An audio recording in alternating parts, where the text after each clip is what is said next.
Luke and Peach here again. I'm just here to talk about the XL Bully Ban. Today we're going to give you some tips and tricks for muzzle training. It's a little bit later, so hopefully you guys have already started this for now at home. But it is going to take some time. Obviously there's a trust process that comes with it, so there's a lot of kind of building trust with your dog at home as well. Just a reminder of things that you need to be doing. So you need to make sure that you've registered your dog on the gov.uk website. There's a fee that you have to pay, so make sure that gets done as soon as.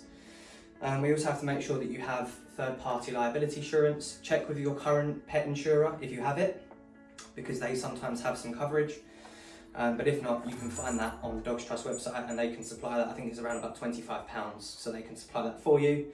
Your dog has to be neutered. We'll put some more guidance on the neutering status because there's obviously some timings that we have to get right for the female dogs. They must be muzzled, which we've got here, which we're here for today, and they have to be on a lead as well. There hasn't been any kind of recent guidance about if they can be on a long line, whether it needs to be a short lead, but we'll kind of update you as we go. We'll be doing more of these videos over the next few months, so bear with us. Share the love, share the video, likes and comments would also be really welcomed. So yeah, those are kind of the recap things.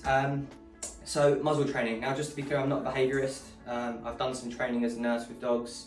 Peach is very well trained, to be fair. She does sit, stay, as well as loads of other commands. She's got good recall and things as well, but she'll always be on a lead from moving forward. So yeah, we're here to talk about muzzle training today. So really these are kind of the best muzzles, the basket muzzles.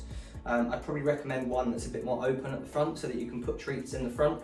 But this is what we're going to be using. This is what I'll be using on Peach as well when we're out and about. So really, like I say, it's a process. Initially, Peach here. Initially, the process, really what you want to start with and what we've been doing with Peach at home, which I don't have today, but we have old plant pots. We've been putting peanut butter at the bottom of the plant pot, putting the plant pot down, which just is encouraging Peach to put her nose in and out of something that's kind of tight around her face. So that's been really successful so far. We started with a really big pot, just put some treats and peanut butter in the bottom, and then it just gets her used to kind of having her head in and out of things.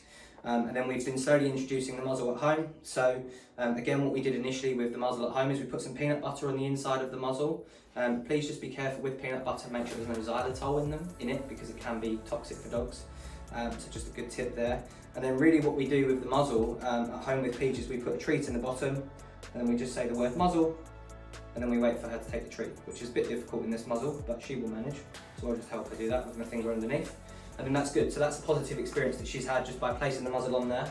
I'm just going to grab some more treats for her, and then we'll do the same again. So I'll just plunk it in the bottom, muzzle, good girl, good girl. And then just lots of positive reinforcement, so lots of hugs and more treats. Good girl, Peach, here. And there we go, guys. So that's really it. It's about just kind of placing it on, taking it off, giving some treats, being very positive. Doing it in the home environment to start with is a really good idea, so they're comfortable in their home environment. And so yeah, we'll be doing some more videos over the next few months, so keep an eye out, and we look forward to seeing you all soon. Wish you all Merry Christmas and a wonderful Happy New Year. Take care, guys. Thanks very much. Bye-bye.